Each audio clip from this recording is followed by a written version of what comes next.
नमस्कार दोस्तों, स्वागत है आपका हमारे YouTube चैनल में। आज हम कुछ पौराणिक कथाओं और शास्त्रों की सहायता से इस बात को समझने की कोशिश करेंगे कि वाक्य में भविष्य पहले ही लिखा होता है या फिर हमारे कर्म है जो हमारे भविष्य की धारा को सुनिश्चित करते हैं। तो चलिए शुरू करते हैं आज का ये टॉपिक। दोस्तों, श्री कृष्ण कथा में हम देखते हैं कि आकाशवाणी हुई थी कि देवकी का 8वां पुत्र कंस का वध करेगा, लेकिन कंस ने ये बात सुनकर कहा कि वह मेरा वध जब करेगा तब मैं उसको उत्पन्न होने दूंगा। इस सोच के साथ जब भी देवकी के कोई भी बच्चा जन्म लेता तो कंस वहां आकर उसे जन्म से कुछ घंटों के भीतर ही मौत की नींद सुला देता था।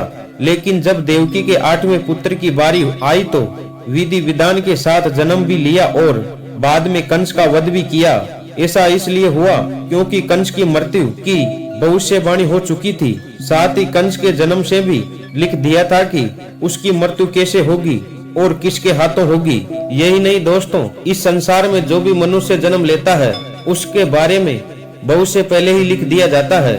मनुष्य का जन्म कैसे होगा, कौन सी जगह होगा और किसके जीवन में कौन कौन सी परेशानियां आएगी, ये सब विधि का विधान है और इसे चाहकर भी नहीं बदला जा सकता है। इसके साथ आपको ये बात बता दे कि कई ऐसे शास्त्र एवं पौराणिक ग्रंथ मौजूद है जिसमें कुछ महापुरुषों के भाग्य पहले से ही लिख दिए होने के प्रमाण है। जैसे हम रामायण में देखते हैं कि ये पहले से ही तय था कि भगवान श्री राम को 14 सालों का वनवास मिलेगा, अर्थात इसके पीछे का भगवान श्री राम के हाथों रावण का वध होना था। इससे आप ही सोचो कि अगर माता कैकेयी मंथरा के बहकावे में न आती तो न ही श्री राम को माता सीता साथ वनवास के लिए जाना पड़ता।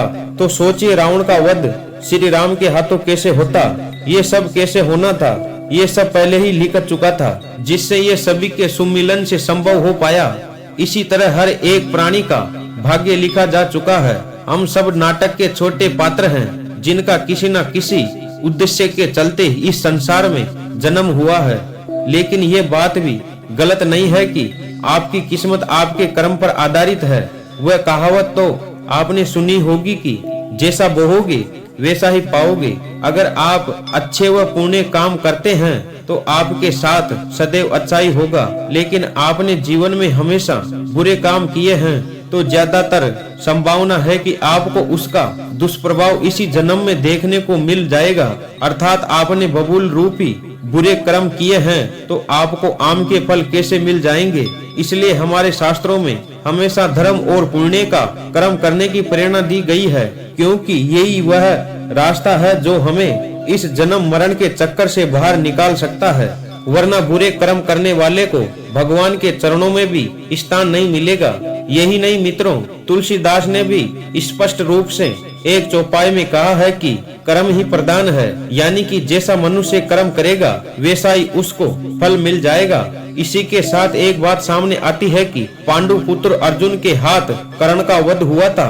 अर्जुन ने कहा, हे माधव, मेरे हाथ कांप रहे थे और ये क्या आपने मेरे अपने ही श्रेष्ठ का वध मेरे अपने हाथों लिख दिया, ये कैसा भाग्य है। तो इसमें श्री कृष्ण ने कहा, हे पांडु पुत्र, मैं कौन होता हूँ इसी मनुष्य को प्रारब्ध देने वाला, ये तो करनी का फल है। जिस तरह अपने जीवन में कर्म किए उसे उसके फलस्वरूप परिणाम मिल गया, और हाँ, जीवन में किस तरफ फूल मिलेंगे या कांटे मनुष्य खुद कर्म द्वारा तय करता है। श्री कृष्ण ने कहा, तुमने अधर्म के विरोध में सवर उठाया और धर्म का रास्ता चुना, जबकि कर्ण ने अधर्म का रास्ता, तो ऐसे में मैं क्या कर सकता था। लेकिन फिर भी मैंने उन्हें कई विकल्प दिए, परंतु उसने हर बार दुर्योधन की मित्रता को आवश्यक समझा। भागवत गीता के इस अध्याय में हमें ये सीखने को मिलता है कि भगवान हमें कोई अवसर अवश्य देता है जिससे हम अपने किए हुए बुरे कर्मों का पश्चाताप करके सही राह पर आ सकते हैं। अंत में यही कहना चाहूंगा कि अवश्य ही हमारा भविष्य लिखा जा चुका है, लेकिन कर्मों के आधार पर ही हमें फल मिलता है। और हम अगर अच्छे कर्म करेंगे तो जीवन को शांति पूर्ण सुख समृद्धि प्राप्त करते हुए व्यतीत करेंगे। अन्यथा बुरे कर्म करने पर तो इसी जन्म में ही हमें उनके दुष्प्रभाव देखने को मिल जाएंगे और उसका प्रभाव निश्चित ही अगले जन्म पर भी पड़ेगा। दोस्तों, इसी के साथ आज का चैप्टर यहीं समाप्त करते हैं। आप लोगों को अगर वीडियो पसंद आई है तो कमेंट बॉक्स में श्री कृष्णा जरूर लिखें और वीडियो को शेयर करें और चैनल को सब्सक्राइब जरूर करें। मित्रों, मिलते हैं अगली एक और वीडियो में, तब तक के लिए राधे राधे।